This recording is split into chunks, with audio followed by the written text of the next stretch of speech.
آپ صلی اللہ علیہ وآلہ وسلم فرماتے تھے کہ جنتیوں کا آخری مشروب طہور دھاک ہوگا جس کے ایک گھونٹ سے سب کچھ ہضم ہو جائے گا۔ اس میں کستوری جیسی مہک ہے، اس سے ڈکار بھی کستوری جیسی آئے گی جس سے ان کے پیٹ کی صفائی ہو جائے گی۔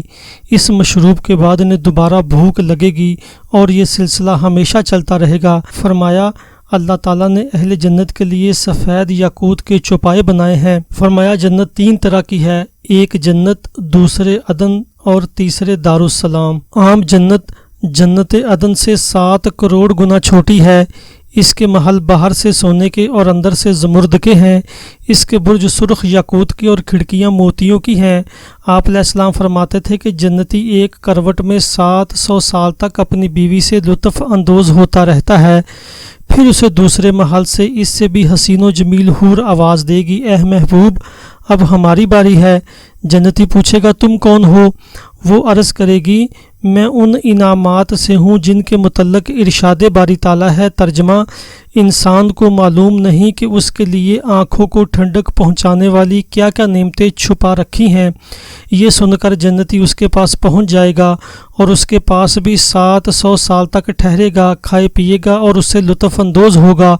آپ علیہ السلام فرماتے تھے کہ جنت میں ایک درخت ہے جس کی چھاؤں کو ایک سوار 700 سال کی مسافت میں بھی طے نہیں کر سکتا۔ اس کے نیچے نہریں بہتی ہیں، اس کی ہر شاخ میں متعدد شہر آباد ہیں، ہر شہر 10,000 میل تک پھیلا ہوا ہے۔ ایک شہر سے دوسرے تک مشرق و مغرب جتنی مسافت ہے۔ ان کے محلوں سے سلسبیل کے چشمے شہروں کی طرف رواں دواں ہیں۔ اس درخت کا ایک پتا ایک بہت بڑی جماعت پر سایہ کر سکتا ہے۔ آپ علیہ السلام فرماتے تھے کہ جب جنتی اپنی بیویوں کے پاس جائے گا تو وہ عرض کرے گی اس ذات کی قسم جس نے تمہارے سپرد کر کے مجھے عزت بخشی، جنت کی کوئی چیز میرے نزدیک تم سے زیادہ محبوب نہیں۔ جنتی بھی اس کے ساتھ انہی الفاظ میں محبت کا اظہار کرے گا۔ آپ علیہ السلام فرماتے تھے کہ جنت میں ایسی نعمتیں ہیں جنہیں کوئی بیان نہیں کر سکتا، دنیا والوں کے دلوں میں ان کا تصور بھی نہیں آ سکتا۔ ان نعمتوں کو کسی دیکھنے والے نے نہ دیکھا ہے نہ سننے والے نے سنا ہے۔ آپ علیہ السلام فرماتے تھے کہ اللہ تعالیٰ ان 2 آدمیوں کو جنت عدن میں سرخ یاقوت کی بلائی منزل پر جگہ عطا فرمائے گا جو آپس میں اللہ کے لیے محبت کرتے تھے۔ اس بالا خانے کی موٹائی 70,000 سالہ مسافت جتنی ہے۔ اس میں 70,000 گھر ہیں اور ہر گھر میں ایک عالی شان محل ہے۔ یہ بالا خانے سے جنت والوں کو دیکھیں گے اور ان کی پیشانیوں پر یہ نورانی عبادت تحریر ہوگی، ہم اللہ کے لیے محبت کرنے والے ہیں۔ جب ان میں سے کوئی جنتی اپنے محل سے اہل جنت کو دیکھے گا تو اس کے چہرے کے نور سے اہل جنت کے محلات منور ہو جائیں گے، جس طرح سورج کے نور سے اہل زمین کے گھر منور ہو جاتے ہیں۔ جنتی آپس میں کہیں گے یہ دونوں اللہ کے لیے باہم محبت کرنے والے تھے۔ یہ کہتے ہی ان کا چہرہ 14ویں کے چاند کی طرح روشن ہو جائے گا۔ نبی علیہ السلام فرماتے تھے کہ جنتی کا حسن و جمال اپنے خادم کے حسن و جمال پر اس طرح ہے جس طرح بدر کی روشنی دوسرے تاروں کے مقابلے میں ہے۔ آپ علیہ السلام فرماتے تھے کہ کھانے سے فراغت پر اہل جنت کی بیویاں حسین و جمیل لذت بری آواز سے یہ نظم پڑھیں گی، ہم زندہ و جاوید ہیں، ہم پر فنا کا شر نہیں، پر امن ہیں، بے خوف ہیں، ہم کو کسی کا ڈر نہیں، ہم خوش ہیں، ہمارا ناراض یا ناخوش ہونا ممکن نہیں، ہم دائمی ہیں، نوجوان بڑھاپے کا ہم پر بس نہیں، شہانہ ملبوسات میں ہر دم آراستہ ہیں ہم خوبصورت نیک خوب بدخوئی کی ہم خوگر نہیں۔ آپ علیہ السلام فرماتے تھے کہ جنتی پرندے کے 70,000 پر ہوں گے، ہر پر دوسرے سے منفرد ہے، ہر پرندے کا طول و عرض 1 میل ہے۔ اگر مومن کسی پرندے کے شکار کا ارادہ کرے گا تو فوراً ہی فرشتے اسے برتن میں رکھ کر لے آئیں گے۔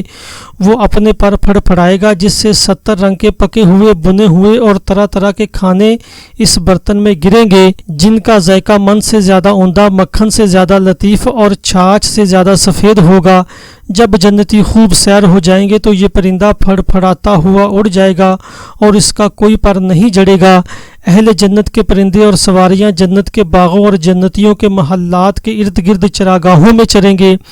آپ علیہ السلام فرماتے تھے کہ اللہ تعالیٰ اہل جنت کو سونے کی انگوٹھیاں عطا فرمائیں گے جنہیں وہ پہنے رکھیں گے، پھر انہیں مروارید یاقوت اور موتی کی انگوٹھیاں اس وقت عطا کی جائیں گی جب وہ دارالسلام میں اللہ کی زیارت سے مشرف ہوں گے۔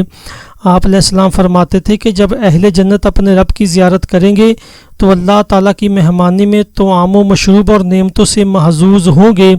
پھر اللہ تعالیٰ فرمائیں گے اے داؤد علیہ السلام اپنی سریلی آواز میں میری تعظیم پیش کرو۔ چنانچہ حضرت داؤد علیہ السلام اس حکم کی فوراً تعمیل کریں گے اور جب تک اللہ کو منظور ہوگا اس کی عظمت بیان کرتے رہیں گے، جبکہ جنت کی ہر چیز ان کی سریلی اور رس بھری آواز سن کر خاموش ہو جائے گی۔ پھر اللہ تعالیٰ اہل جنت کو لباس اور زیورات سے نوازے گا اور وہ اپنے اپنے گھروں محلات کی طرف لوٹ آئیں گے۔ آپ علیہ السلام فرماتے تھے کہ ہر جنتی کے لیے جنت میں ایک درخت ہے جسے طوبہ کہا جاتا ہے۔ جب کوئی جنتی اعلیٰ عمدہ لباس پہننے کا خواہش مند ہوتا ہے تو اس درخت کے پاس چلا جاتا ہے۔ درخت اپنے شگوفوں کے خلاف کھول دیتا ہے۔ ہر شگوفے میں 6 خانے ہوں گے، ہر خانہ 70 مختلف رنگوں کے لباس پر مشتمل ہوگا، ہر ایک کا نقش و نگار دوسرے سے ممتاز ہوگا۔ ہر لباس گل لالہ کے پھول کی پتیوں سے بھی زیادہ نرم و نازک اور لطیف ہوگا۔ جنتی جس لباس کو پسند کرے گا وہی پہن لے گا۔ آپ علیہ السلام فرماتے تھے کہ اہل جنت کی بیویوں کے گلوں میں تحریر ہوگا کہ آپ میرے محبوب ہیں اور میں آپ کی محبوبہ ہوں، آپ سے روٹھنے والی، غفلت و کوتاہی کرنے والی نہیں ہوں، نہ ہی آپ کے لیے کوئی کینہ و حسد رکھنے والی ہوں۔ جب جنتی اپنی بیوی کے سینہ پر نگاہ ڈالے گا تو اسے ہڈیوں اور گوشت کے درمیان اس کا جگر صاف دکھائی دے گا۔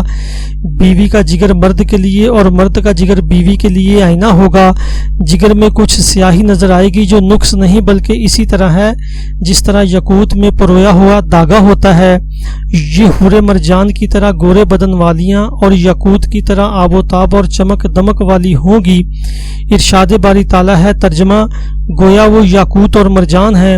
آپ علیہ السلام فرماتے تھے کہ اہل جنت کی سواریاں ایسے اونٹ اور گھوڑے ہیں جن کے پاؤں منتہے نظر تک جا پڑتے ہیں۔ یہ یاقوت اور موتیوں سے پیدا کیے گئے ہیں۔ ہر ایک کی جسامت 70 میل ہے۔ اونٹوں کی نکیل اور گھوڑوں کی لگامیں مروارید اور زمرد کی بنی ہوئی ہیں۔ ترجمہ اللہ تعالیٰ ان لوگوں کو اس دن کی برائی سے بچا لے گا اور ان سے خندہ پیشانی اور مسرت سے ملاقات کرے گا۔ فرمایا آج وہ جنت میں مزے اڑائیں گے۔ ریشمین لباس سے آراستہ جنت کے تختوں پر تکیہ لگائے جلوہ نشین ہو گئے۔ جنت میں گرمی دھوپ ہے نہ سردی، اس لیے کہ وہاں یہ دونوں موسم نہیں۔ درختوں کے سائے ان کے قریب ہیں اور ان کے پھل ان جنتیوں کے حکم کے مطیع ہیں، کیونکہ اہل جنت ان درختوں کے پھل کھڑے ہو کر بیٹھے ہوئے یا لیٹے ہوئے جیسے چاہیں گے تناول فرمائیں گے۔ ان کی خواہش پر پھلدار شاخ ان کے سامنے جھک جائے گی، وہ اس سے پھل تناول کریں گے اور کھڑے ہو جائیں گے۔ اس بات کا اشارہ اس آیت میں ہے۔ ترجمہ ان کے پھل اہل جنت کے مطیع بنا دیے گئے ہیں۔ اللہ تعالیٰ نے مزید فرمایا پھر ان پر چاندی اور شیشے کے 2 آبخوروں کا دور، جن کے بلائی سرے گول ہوں گے اور انہیں پکڑنے کے لیے کنڈے نہیں ہوں گے۔ یہ چاندی کے ہوں گے جو شیشے کی طرح چمکتی ہوگی، کیونکہ دنیاوی شیشہ مٹی سے بنتا ہے جبکہ جنتی شیشہ چاندی سے تیار کرتا ہے۔ انہیں برتنوں میں اس طرح ڈالا گیا ہے کہ خدام بآسانی پکڑ سکیں اور اتنا مشروب آ جائے جو بآسانی پیا جائے، لہٰذا ان کا اندازہ برتن کے اندازے خدام کے پکڑنے اور جنتی کے سراب ہونے کے اندازے کے ساتھ ہے۔ پھر اللہ تعالیٰ نے فرمایا، ترجمہ اہل جنت کو جنت میں کاس پلائے جائیں گے، یعنی شراب پلائی جائے گی، کیونکہ کاس شراب کے پیالے کو کہتے ہیں۔ پھر فرمایا اس پاک شراب میں زنجبیل سونٹ کی آمیزش ہوگی۔ اس کا ایک مکمل چشمہ ہے جسے سلسبیل کہا جاتا ہے، جو جنت عدن سے پھوٹتا ہے اور ہر جنت سے گزرتا ہوا تمام اہل جنت کو سیراب کر کے واپس عدن تک پہنچتا ہے۔ پھر فرمایا، ترجمہ ان کے پاس ایسے لڑکے ہیں جو ہمیشہ لڑکے ہی رہیں گے۔ یہاں لڑکوں سے مراد ایسے لڑکے ہیں جو بالغ و جوان ہوں گے، نہ کبھی بڑے ہوں گے بلکہ ہمیشہ لڑکے ہی رہیں گے، اور ایسے خوبصورت ہوں گے کہ انہیں دیکھ کر بکھرے موتیوں کا تصور پیدا ہوگا۔ پھر فرمایا، ترجمہ جب تم جنت دیکھو گے تو وہاں نعمتیں اور بڑا ملک دیکھو گے، کیونکہ ہر جنتی کا ایک محل ہوگا جس میں مزید 70 محلات ہوں گے۔ ہر محل میں 70 گھر ہوں گے اور ہر گھر جوف دار موتی کا ہوگا جو 3 میل لمبا اور 3 میل چوڑا ہوگا۔